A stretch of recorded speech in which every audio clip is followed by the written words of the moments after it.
Welcome and thank you for joining us for today's webinar. We're going to discuss how the pandemic has changed physician recruiting in both positive and negative ways, and tools that some facilities have used to help. The goal of today's panel discussion is to provide some new ideas and tools that will make your own recruiting more effective. Before we get started, I wanted to go through a few housekeeping items. As a reminder, you can't be seen or heard. So if you're wearing your pajamas, you're in the clear. If you put on a nice shirt, it was all for naught. However, you'll be able to address any questions to myself and any of the other panelists throughout the discussion by clicking on the Q&A feature at the bottom of your screen. I'll be reviewing those questions throughout the discussion, assuming I deem them good enough to be discussed, and we'll ask as many as we can to our panelists. If for some reason you're having technical issues, please log on and then log off and then log back on. If you're having other issues, please submit them into the chat feature at the bottom of the screen, and our support staff will help you. Lastly, we are recording this webinar and will publish as quickly as we can after we finish. You'll also receive an email with a link to the session, as well as to a short survey, which will help us in planning upcoming content. Okay, with that being said, I think we've covered housekeeping and we are ready to get started. It's my pleasure to introduce our expert panelists. They come from different backgrounds and systems large and small from around the country. We're grateful to have their insights today.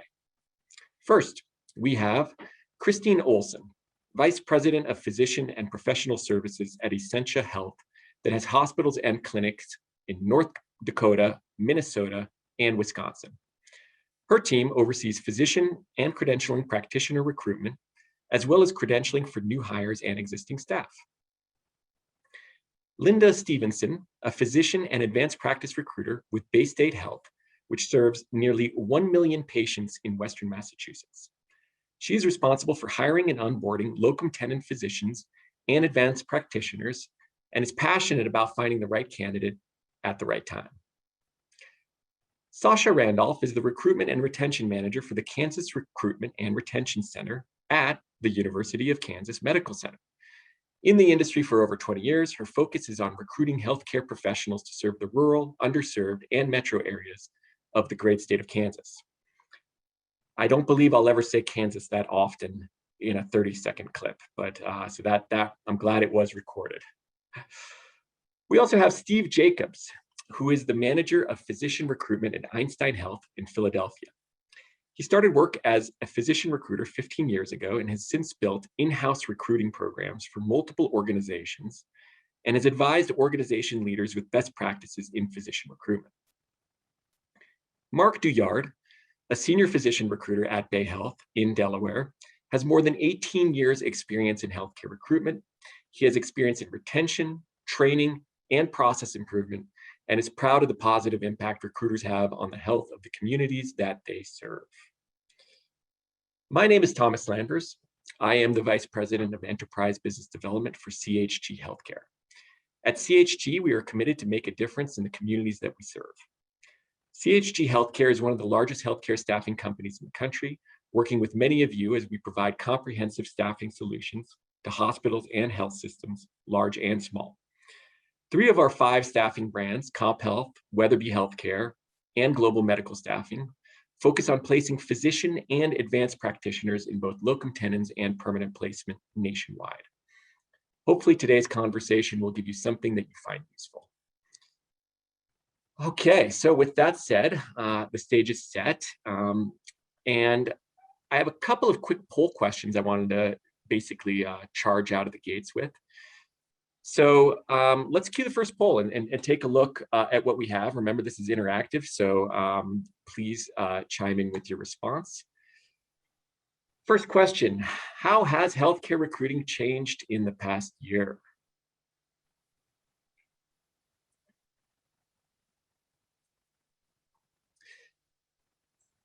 It's changed in a lot of ways. These are just a few, obviously. So please dial up multiple choice answers, as many as you see fit. And as they come in live, we'll take a look at the results.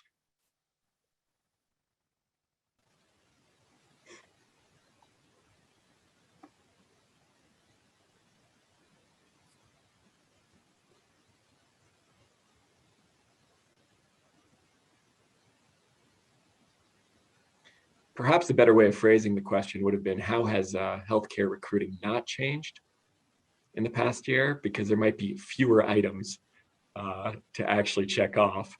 But I am curious to see what our attendees have to say on the issue.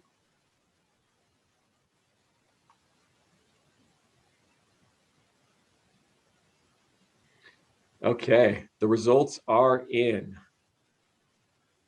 So it looks like the number one area of change was the recruitment and onboarding processes become virtual, which is not surprising, as most everything else has. Also, physicians are looking for work in new areas, and that is another, I guess you'd call it a side effect of the pandemic, is that people are looking for homes in new areas and to try different things and to do the things that they perhaps weren't expecting to do in the short term, but maybe had a goal for in the long term. And finally, the third largest was a renewed focus on healthcare employees' well-being. Obviously, the stresses and tolls of the last 14 months, clearly a major issue with our healthcare workers. Do any of our panelists have anything to add in terms of the poll results, or any quick thoughts there? Yeah, Thomas, I would agree with that. I mean, when I first looked at those questions, those would probably be my top three as well. Just taking a look at overall, of course, we've turned more into the virtual world, which we'll be talking a little bit about today. But then again, when we look at, where places physicians want to go these days, so many of them are wanting to turn more towards going back to their home roots. Yeah. We're seeing that, they want to be closer to family now. Being distant from them for a period of time has really made a difference in their lives. And so we're seeing them kind of uproot where they were for a while and going back to home. So yeah, that's not a surprise that those were the poll results today. Yeah, thank you, Sasha. Yeah, I think there were so many people who had a 10-year or 15-year out goal that was accelerated by, if I want to do this, I'm going to do it now. Why wait, right? So I think that— Thomas, I was going to add that I think, one of the questions would have been interesting to find out is whether the people watching the webinar find that there are more candidates available now than ever before, because we have seen a great uptick in the number of responses and the quickness of the responses, because people have nothing else to do. So they're kind of sitting around, and these job offers and job opportunities are popping up all over the place. So I think that's, another key component of what's happened here, because of the pandemic. I like what it shows to us about the virtual, right? Because this was disruptive innovation for all of us. We had to figure out how we were going to do recruiting. How are we going to make it still feel like that high touch that we all have focused so long on? So it looks like the rest of our partners out there in the recruiting space are feeling the same thing with virtual. 100%. Yeah, no, Steve, great point. In terms, we've seen unprecedented supply and demand change within physician markets and nurse markets. And yeah, people maybe are more present, especially if demand in their specialty is low, making recruitment maybe easier in some cases and more difficult in others. And I think okay, Linda, go ahead. I was just going to say that, I think it's also that everybody, not only are the candidates more fluid and moving and looking around and looking to get back home, but we're also, because everything is virtual, we're being more nimble, and we're not able to say, well, we do it this way because we've always done it. And it's almost like a challenge or a red flag to a bull, like, well, we used to do it that way, but how can we do it now? So it's kind of it's a sea change where everybody's being nimble and questioning everything that they've done in the past. So it's not just a technology, but it's sort of questioning every single step as you go along the process. 100%. I think that's a phenomenal point, Linda. Thank you. Let's try a second poll question that addresses basically the technology elements that you've used for recruiting. So, simply stated, what technology elements have you used for recruiting? And again, this is a multiple choice. It's interesting. when I think back to kind of my evolution, in February, they installed a Zoom TV in my office. And I asked the question, what on earth am I going to use this for? By March, I was out of this office, and the Zoom TV, which would have been very useful, sat dormant for, well, 14 months essentially. And I think all of us were brand new to either Zoom or Teams, and kind of had a crash course, and it accelerated our adoption at a rate that really was unprecedented. And then we got good at it, right? We went from being novices to learning how to do virtual backgrounds to being fatigued by all of it. And it really had a dramatic impact. So here we are. Yeah. Wow. Okay. Virtual interviews. Yes. Right. For a variety of reasons, right? Safety elements, obviously, traveling elements, as well as convenience. We found that we can connect with people without having to fly across the country. Second was virtual career fairs or conventions. That was one that was a big question mark for me in terms of how viable that experience would be. And there's been good and bad there. And then you or your family members working remotely. Over 80% of our attendees had experience there. So again, I'll open it up to the panelists and would love your thoughts on kind of anything from virtual interviews to your own experience working remotely.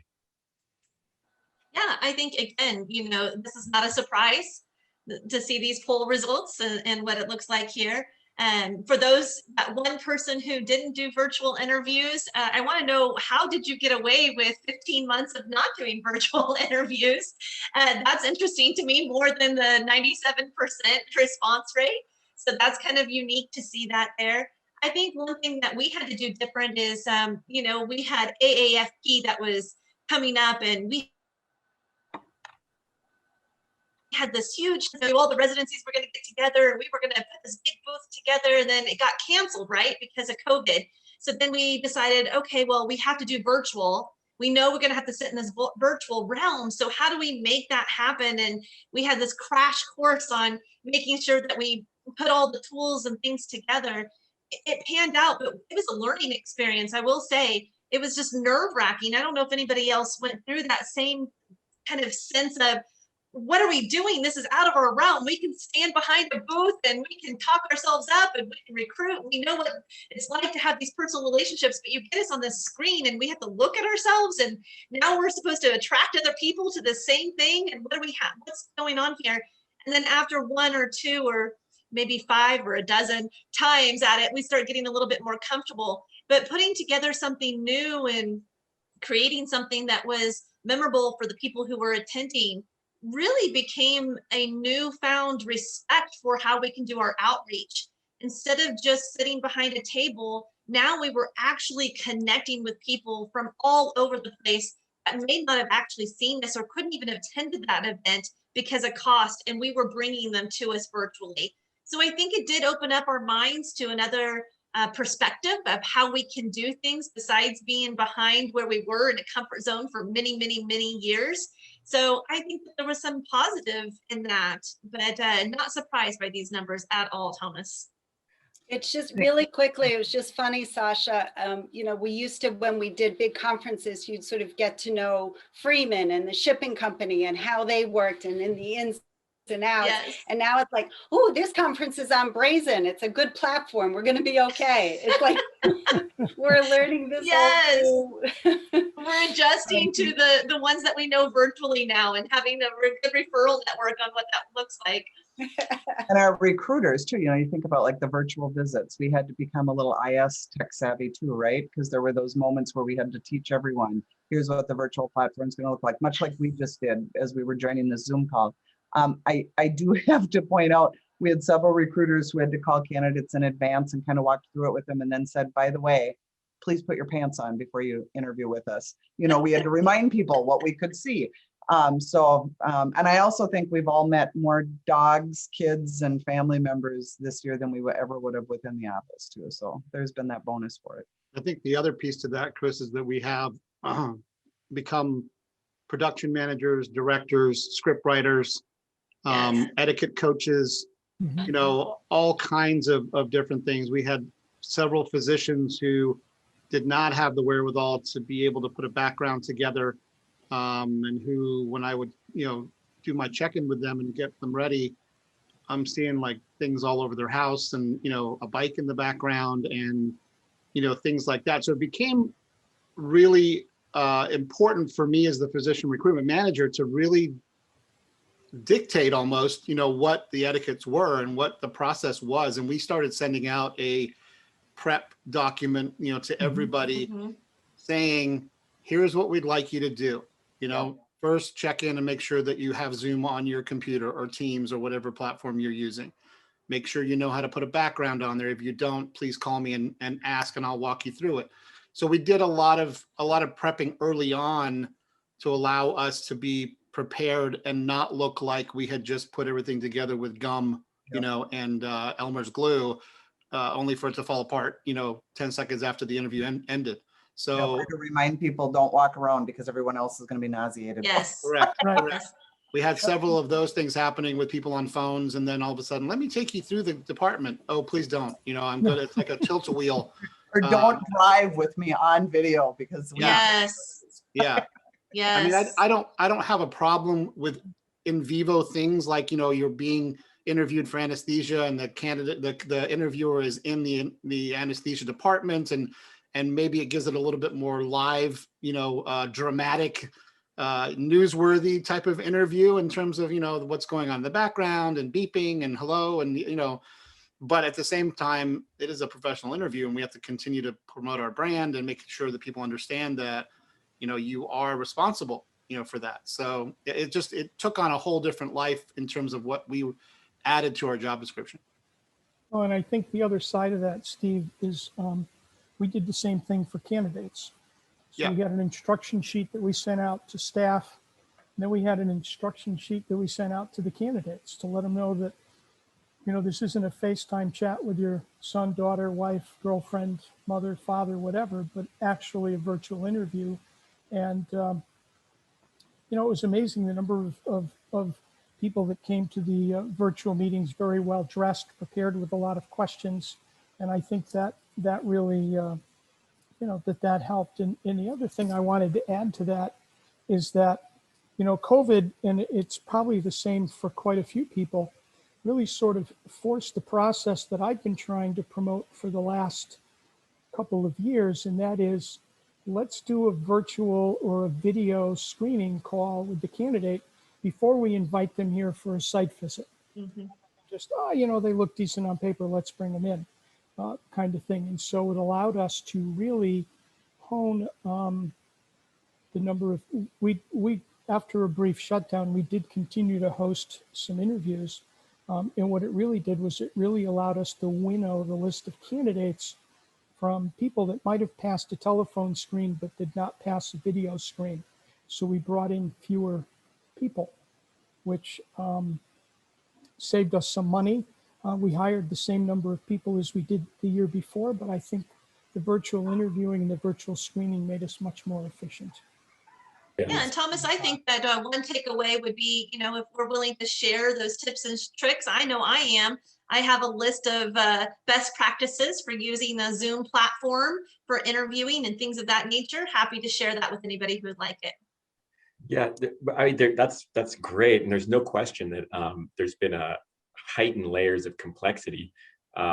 Mark has me pondering whether or not I would have made it through his virtual screening call now, hopefully, but I'm not quite. Yeah, Steve's like, no, probably not. Yeah. You don't need a tie, Thomas. You don't need a tie, but You don't need a hopefully tie. you're Okay, wearing- good. Hopefully Good, you're good. not wearing shorts. So I can assure you today I'm not wearing shorts. Yes, but that brings a good segue to technology in general. Obviously, there's some complexities there. There's some things that are more difficult. It's been a huge part of recruiting this year, whether it's to your guys' point, utilizing virtual meetings or even streamlining the application process. How has technology made your job as a recruiter specifically easier? So, Sasha, I think we'll start with you. Yeah. I mean, clearly, again, in my overview, it didn't even mention, but we work with over 80 different organizations across the state of Kansas, with multiple of them shutting down during COVID, not having on-site. We did have to switch to a virtual platform. That's just where we needed to be. And so for us, creating a Teams atmosphere or a Zoom presence was important, and then getting all the stakeholders involved. And that meant, we couldn't do our little stop in, we're going to have a board meeting, we're going to have a stakeholders meeting. That meant we did have to create some kind of leverage where everybody knew the first Thursday of the month, this was going to be our platform, and get them all involved. So for us, it did work in our favor to have technology readily available. I think if this was 10 years ago, we wouldn't have had the same outcome during a pandemic. So I'm very, very grateful that we're in this space where we have this type of tools in our backyard that are able to continue our recruitment efforts without a hiccup. We recruited more and achieved more goals this last year than we did the year before. So even in the midst of that, just seeing some of the things that we were able to rise out from the ashes was perfection for us. And again, learning through it, but then being able to achieve that. So. That's wonderful points. And my goodness, I hadn't even thought, Sasha, if this would have happened 10 or 15 years ago. Oh my goodness. I guess I just spent most of the time feeling badly for myself rather than thinking it could be worse. It could be worse, Tom. Oh, I went through the whole thing, just really thanking the ability to have this technology. Really, literally lifting that as the positive way of getting through those moments. And it was a shift, right? We use that word pivot all the time. We had to pivot. And so that was our word for all of 2020 is pivoting through. But when we look at it as a positive and not of a negative, and think that we can make it through because we have this technology, that's what I want to kind of hone in my skill set for. Great. And I would add to that, that there's no other constant in physician recruitment but change. It happens all the time. We do things differently. The rapidity with which we had to adjust daily, hourly, sometimes weekly to what was happening to us as we moved from what was known to us away from that and into a remote world, took some getting used to. But I think most recruiters are used to that type of challenge. I mean, there's always something going on in our world. We're always looking for how to build a better mousetrap in terms of how to recruit, how to source, all those things are evident every single day. And I think the pandemic just magnified that, times 10 million. And we were forced to put ourselves on this really rapid, program of adjustment and learning. But I don't think honestly it was any different than anything else we do any other day when you look at it as a totality. We are constantly trying to figure out different ways to talk to the C-suite, different ways to get things streamlined, getting privileging done better, onboarding done better. We now have a whole bunch of different tools, that we didn't have that allow us to do all of those things. But the next challenge is just waiting around the corner. That's one thing I want to say that as recruiters, we need to look at, the nimbleness. You've used the word pivot, the nimbleness of recruiting. One area that I was incredibly proud of is in the moments where we couldn't recruit, it was our teams that were able to step in and pivot and help with the redeployment within the facilities, help with bringing the locums in, navigating emergency privileging and things because our teams had those skill sets. So it was also very cool to be able to look back at not just the contribution that we give normally, right, for the candidates coming in, but the additional information and knowledge that our teams have accumulated over the years and how we could give back to the facility in a crisis.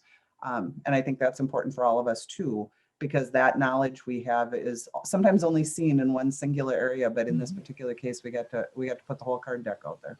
Yeah, couldn't agree more. I think we were forced into a situation where we could be helpful. We knew how.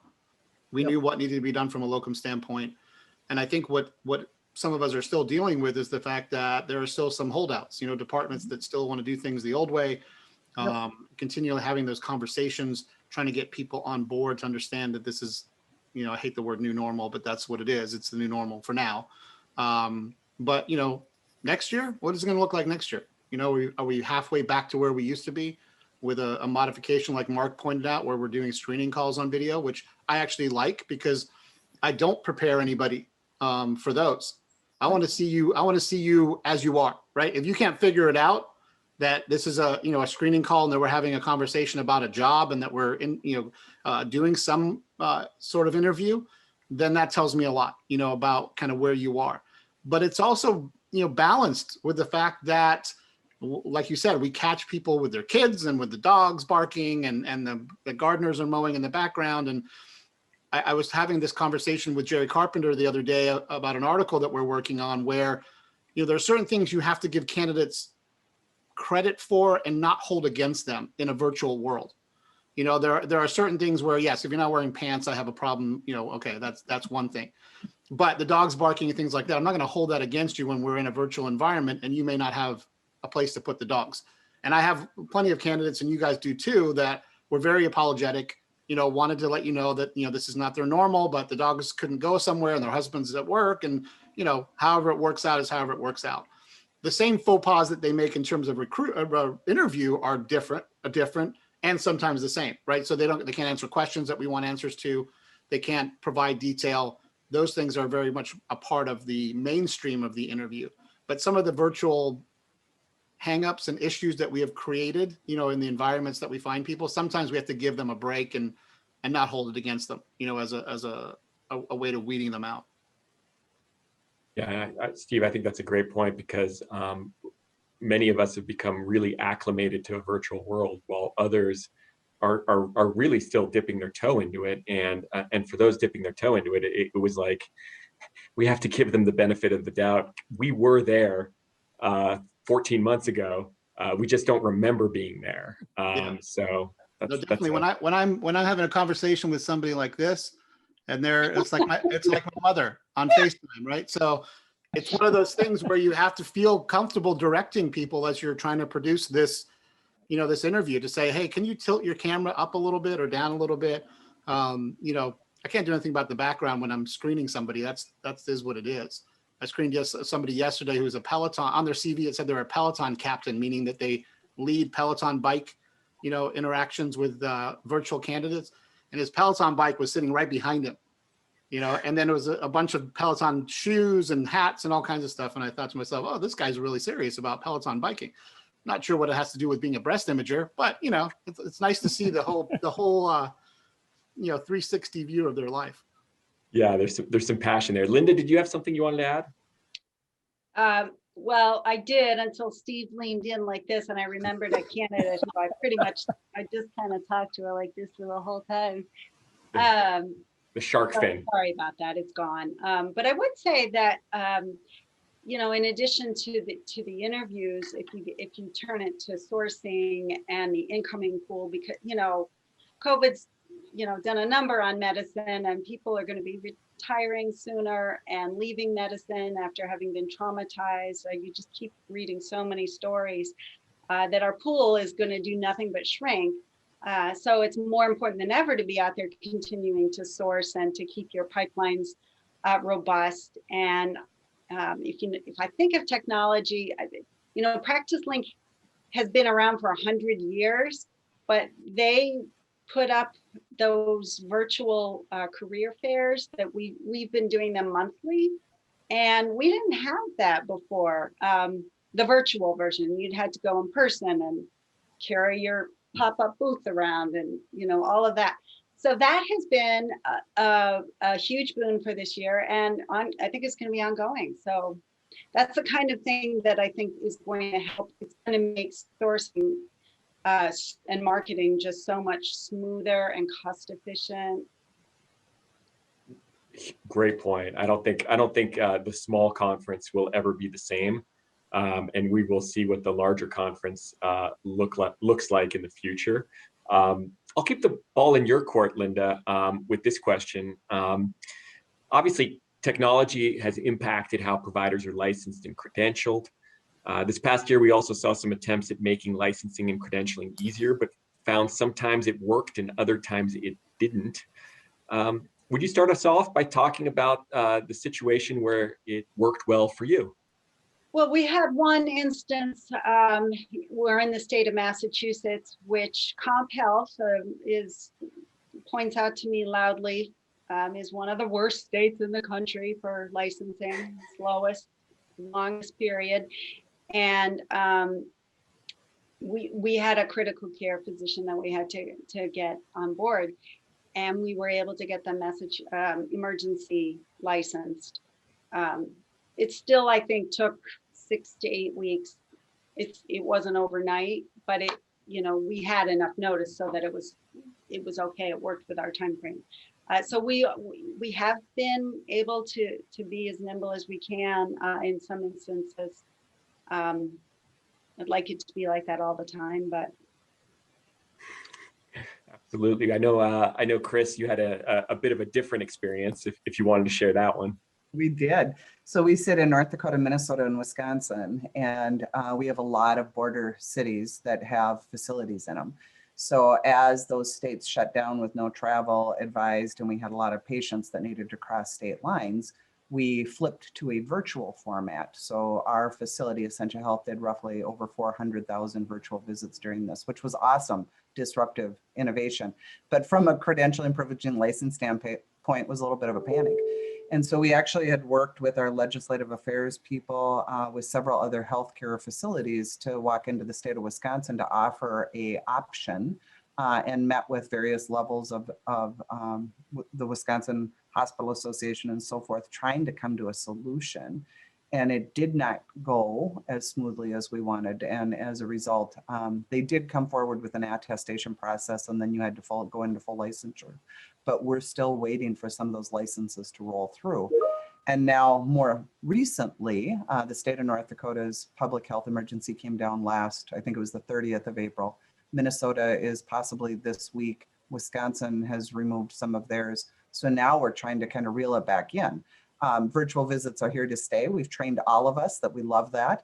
I myself love driving up to the curb and having them bring my food out, right? So we've trained the public to live differently, but now to get the licensing boards, the reimbursement to align to that is going to be the next challenge. So we're kind of unwinding in the world of virtual visits. How do you put pop-ups or put a hard stop so you're not putting your provider's licenses at risk? So that's the next challenge. Yeah, the bigger challenge we had in Pennsylvania, especially in Philadelphia, was that the board in Harrisburg let go many of the people that were processing the applications. So we ended up, I honest to God think that we had one little old lady up in Harrisburg doing like 7,000 applications, and it was taking forever. And that's after we went to a digital application process that is fairly straightforward. I've been through it now with about a half a dozen docs, and I've taken their credentials and put it in and followed the process. It's fairly straightforward. But to try and get somebody to be in a process where they look at certain things in the application, say, yes, they're received, then hit the one that's not received and don't go back to it for 2 weeks, because they're looking at the next one that's under the pile, became, very problematic. Like Chris, we have a government relations person at Einstein here, and we can task Bill with just going to the board and saying, hey, can you ask the right people to take a look at this one thing that needs to be done so we can get licenses? We've done that probably 4 times this year already, and it's worked out to our advantage. He obviously has the connections that work for, in our favor, but it is not without its, problems, as is our, credentialing process, which never changed. It was never truncated. It was never emergency, created swiftly for emergencies. You literally had to roll up with a doctor whose hair was on fire and see if you could work something out. We had a little bit of reciprocity at one point during the pandemic, where we were able to allow people from, in the wheel states, some Maryland and Virginia and West Virginia, if they had licenses, they could get PA licenses. Then they took that away. So, we're kind of back to square one. It's been one of the more frustrating parts of the pandemic, because we'd had several needs, locums needs, emergency needs, and couldn't really help. Interesting. We had the best of both there. So in Delaware, the governor in his first emergency order stated that anyone who was licensed in another state could get an emergency license in the state of Delaware. And all we had to do was to have them fill out a credentialing application with us, right to the state with proof of their other license, and the provider would be licensed. And so we had a couple people that we were able to bring in fairly quickly, both perm and locums, under those circumstances. But then, just before COVID hit, the state was going from a manual platform to a digital platform for licensing, and everybody went home. They delayed the digital transition until the summertime, and we went from, Delaware's always been fairly efficient in terms of licensing. We went from that to lost files, lost fingerprints, lost this, lost that, and it's taken them almost a good 6 months to get back up to speed again. So it's been interesting because the people not being in the office, and working together, I think really hampered, their work in terms of processing all this stuff and things getting lost, because what we found out was stuff would get mailed to the state office, but nobody was going in to pick it up except once every 2 or 3 weeks. Yep. Yeah, And then it had to get to the people who were working on that file. So, I mean, you're talking sometimes 3 to 4 weeks before stuff was submitted and it actually made it, into their file. So that was certainly a part of this too, right? Is again, back to the words of pivot and being nimble, and we're flying by the seat of our pants to come up with things. And then you would hit the wall with an outside source that had not been nimble or pivoted. Yeah, at the end of the tell day, you how many times we got in the car and drove stuff from place to place just to get stuff done. So wow. Yeah, I mean, you can advance technology, you can break down a lot of barriers, but if you don't have any human capital to actually do the work on the back end, it's all for naught. We had a question come in from the audience, which I thought was a good one, based on the kind of the diverse geography of our panelists today. Jeanette writes, how are current population migrations impacting your recruitment? Are you seeing massive migrations out of urban areas? Are you seeing some states like New York and California that used to be very attractive to candidates become less popular as people are moving to places like Florida and Texas? Now, I don't think we have Florida and Texas or California and New York represented here, but we do have the upper Midwest, we have Philadelphia, we have Western Massachusetts, Delaware, Kansas, right? So we have a wide geographical mix. Maybe I should pose it this way. How has this movement of people impacted your market and your ability to recruit providers? Speaking for myself, I mean, in New York's a big state, and having, worked in New York years ago, you have New York City and then you have the rest of New York. And New York City itself has always been very attractive for physicians. And what we've seen, or what I've seen, is not a huge out migration, but a lot more interest in people looking to get out of New York and go somewhere that's a little less congested, a little less intense. I mean, I think you saw it in the real estate market if you followed, the business news of people leaving the city. And I think we've seen that with professional people as well. I think, the key thing is that it depends on their specialty, because some specialties, orthopedic surgeons got put out of business last spring for a couple months, and all of a sudden, the marketplace was flooded with orthopedic surgeons. Same with emergency medicine doctors. And I don't, I'm not sure how much capacity there is to absorb some of those people in the rest of the country. But, when you're dealing with subspecialties like GI or ENT or urology, home critical care, I think that, they've really, the pool has increased a little bit, and it certainly helped us in terms of at least sourcing candidates, if not hiring some. Yeah, we tend to see, I mean, Mark and I are both in the mid-Atlantic, and sort of Northeast, if you take it as a totality.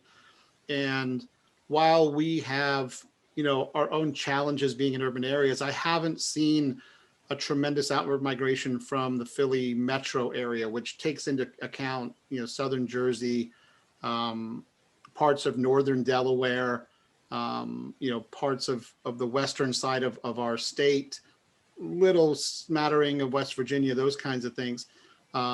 We benefit from something like New York, which is really, for many physicians, out of reach as far as cost of living. So the migration there is driven by economics. But we also find, as large training centers like Philly is and New York is, we have a lot of people who don't venture too far away from where they trained. So it's not uncommon for me, and maybe for some of Mark's competitors in Wilmington and those areas, for people to live in, South Philly, North Philly, East Philly, whatever it may be, or even Wilmington or Cherry Hill, New Jersey, because it's close enough to New York, and it's not the cost of living that, that we have to deal with. California is a whole different animal. I mean, we have a lot of physicians who are East Coast born and medical school, and then go out to California for the adventure and realize that, well, maybe I don't want to live with 37 million other people and pay, 700 grand for a condo. And so, it just depends on whether they get bitten by the weather bug out there and the ocean and all that stuff. And I say that having lived in California for 35 years, so I know what it's like. But I see a lot of people probably from the Mississippi River Valley going east, now contemplating places like Philadelphia, places like Baltimore, places like Wilmington, and places in maybe, Bergen County in New Jersey and things like that. That are close to New York City, but not New York City, from that standpoint. So, but I think originally what we're seeing now is what we talked about in the beginning, is that people are migrating back to their families because the pandemic has created a desire to not have to go, be in a place again ever where your parents are in hospital and you live in California and they live in Philadelphia, and not be able to see them, not be able to do anything, feel helpless. There's definitely a certain degree of learned helplessness that's come along with the pandemic, where people are now trying to take control of their lives and and it's a motivating factor. I see it all the time now in my screening interviews with people about, it used to be about the medicine, or it used to be about the job, or it used to be about the city. But the first thing that keeps mentioning is, my parents live in X and I want to be closer to them, or my sister lives in Y. So yeah, and I think that's what we're running into, Steve, is that, when we look at terms of why would they want to come and work in Kansas instead of Philadelphia, or why would they want to come and work in Kansas in the middle of the state and not, our nearest ocean is 12 hours away. So, why are we bringing it back here, and how are we recruiting in the Midwest? We have to look at terms of ties to the community and ties to what they're looking at, long-term goals, and cost of living is certainly one of them, right? So when we look at candidates that are from a coastal standpoint and wanting to come into Kansas, those are really the number one reasons that they're looking for, is lower cost of living.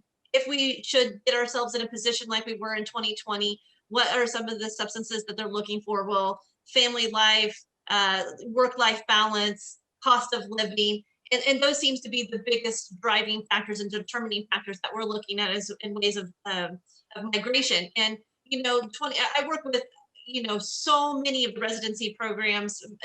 A component of my education resources is working with the residency programs, and what we have really seen is a shift from even 5 years ago to what we're seeing now is, where is my family? How close can I get to them, or to the people I went to train with? I want to now work as a partner with XYZ. So they're starting to really go in groups. Here in Kansas, we're seeing 2 or more physicians want to work together in the same community or around the same community, because they don't want to be a lone wolf now. They're really worried about work-life balance in a pandemic situation. So we're seeing migration that way here in the Midwest.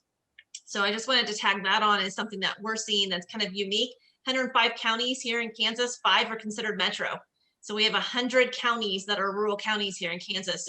And that's a driving force between why go metro and why go rural. And that's one of the things that we have to look at. The other piece I'll add real quickly is just that the migration piece is also driven by what Mark said earlier about the fact that emergency medicine doctors right now can't find a job. Orthopedic surgeons, have a trouble leaving their private practices that have gone under. Radiologists in private practice had problems, as the pandemic came. So we're going to see this huge migration rebound effect that is happening. At some point, there'll be jobs for emergency medicine, but there's probably going to be like 10 candidates for every job that we have. We had a tremendous problem with some of our residents finding jobs, as a result of the fact that most people are not going to the ER or weren't going to the ER, or the ER couldn't figure out what its budget was going to be like for the next fiscal year. And so they'll probably do some kind of piecemeal addition as they move forward. But it was definitely an issue for us. We have a 90 residency program in Philadelphia. And I think it was about 2/3 of them couldn't find a job. Yeah. Well, I had 18 third year family practice that didn't sign until after the first of the year, just would not sign a contract in 2020, really essentially waited till January, and had 18 here in Kansas that just as a third year had not signed a contract. That's unheard of. But we just had to walk them through it. Let's talk about the safety measures put in place. Let's talk about what we could do in your area. What are those determining factors that we can help you through? So just giving them some peace of mind. It was part of that new normal, that our season, if you will, was extended. The residents couldn't find jobs. And now when we normally wouldn't look at residents who are March, April, May, looking for a job, most of us would say, what is wrong with them? Why haven't they found a job? These are actually bona fide candidates that now make a lot of sense. They just were upset by the pandemic. And so our season and our predictability of kind of what happens has now been changed, at least for the next, I would say, probably 18 months. Yep. So along those lines, I'll pose this question to Linda. Obviously, this year, a lot of ups and downs. Different specialties have either been in more demand or less demand. It's thrown a lot of the kind of supply and demand mix on its head. What have you seen from your position in terms of what is in demand, what isn't? I mean, we talked about emergency medicine a little bit. And then what have you done specifically to adapt to the specialties that are in high demand right now? Well, psychiatry kind of blocks out the sun in my part of Western Massachusetts. It's just turned everything. Telepsychiatry has helped, especially last fall. It really bridged the gap. Interesting to see, to Chris's point, like how much we stick with telemedicine and telepsych in this case. But the needs of our population are just so great right now that it's, I just feel like it's tough to keep up with the demand, but that's a direct connection to COVID. And I'll pass it on to somebody with a broader perspective, because I tell you, that's just blocking out the sun for me. Yeah, there's I think a collective trauma from what just happened that will need to be addressed for many years to come. And psychiatry, to your point, Linda, will blot out the sun in terms of demand. How about our other panelists? What any other specialties stand out in terms of high demand or cratering demand? Well, I worry about the psychiatry, absolutely, because of the behavioral health that took a hit during all of this. But also, if you look at the ones like hematology, oncology, those areas where patients didn't come in, and you're going to see a lag in diagnosis, and those types of things, just from, it's almost like a grieving process for us, right? For those that couldn't get in or didn't get in. So yeah, hematology, oncology, we're going to be looking at hospitalists. It seems like it was a revolving door anyway, and we're going to continue to look for those areas too. I hope that we can find alternatives. And I think that's the other thing it's made us do, is to think through, all right, how else can we deliver this? What's the practice model look like? Who else could be doing it? Running those lists of things that maybe we had looked at in the past, but not as diligently as we are right now. Yeah, I find that our high priority searches really haven't changed. I mean, other than having probably 24 emergency medicine residents reach out to me over the last 6 months looking for a job that we don't have, our critical needs are still the same. Psychiatry, which seems to be a critical need for everybody. Urology, ENT, some of the subspecialties that we have a have a hard time. I found that, interestingly enough, there seemed to be more family medicine candidates last winter than there have been in the past for some reason. I can't necessarily put my finger on why, but I found the candidate pool in some of these specialties really hasn't changed. The one thing that has changed is that, we've attracted some people because of our location, because we're close to DC, we're close to Philadelphia, we're pretty close to New York. And so people who want to move back to be close to their families have found us to be, an attractive location. So those candidate pools have expanded a little bit, but there really hasn't been a significant change, in most of those, critical areas in terms of, the size of the candidate pool. Thanks, Mark. And so we have about 5 minutes left, and I am not going to let you guys off the hook without, opening up your trade secrets to our attendees, right? So I'd like to hear from each of you a best practice that you've implemented or the top recruiting tool that you've used the past 12 months. So let's start with Chris, and then we'll roundtable as we wrap up today's webinar.